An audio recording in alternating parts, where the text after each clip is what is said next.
Louie Gohmert is going to talk about how hate crimes will lead to hate speech, and then that will lead to Bible verses being banned. Pointed out years ago when we were debating the hate crime law. Please. I mean, gosh, I've Every sentenced crime people is a to hate death. crime. Holy cow. We didn't need that bill, but basically the federal law we have in effect now, in essence, by what it does, is saying if you're going to shoot me, hurt me, assault me in any way, please choose me randomly. Don't hate me. Make it a random, senseless crime. Because a loving crime. If you choose your victim randomly, it is an absolute complete defense to the United States hate crime law. But if you actually dislike somebody, and actually if you review the studies on who is more rehabilitatable, people that have this kind of hate, they have the best chance of being rehabilitated. You bring them to their senses. But the ones that are really tough to rehabilitate used to be called sociopaths, now are called antisocial personalities.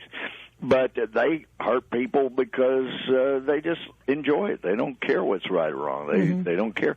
And so we've got the law. We started some years back turning things upside down.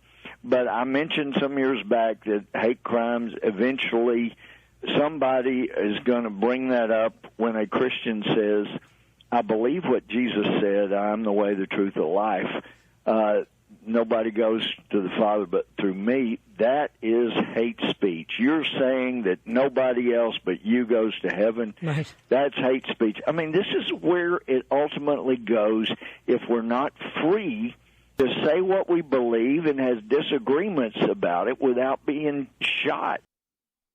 So it's going to be hate speech to cite Bible verses in America. Dude, what world do you live in? We just covered the numbers yesterday. 70% of the American population are Christian. Over 90% of the American population celebrates Christmas.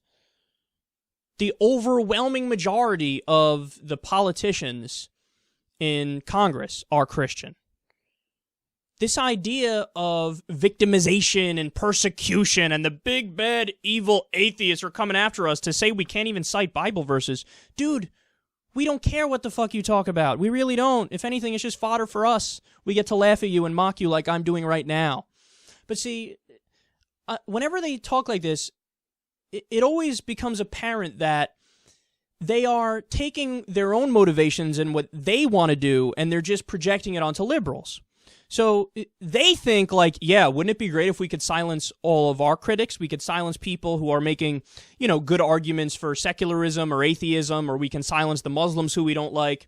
They try to ban Sharia law when it doesn't come into existence, for example. Nobody's fighting to bring Sharia law, but they try to fight it anyway. So in other words, what they do is they want to shut down everybody else. So they assume naturally that, well, they're also trying to shut us down and they're trying to ban us from speaking Bible verses. No, we're not, because here's the difference between us and you.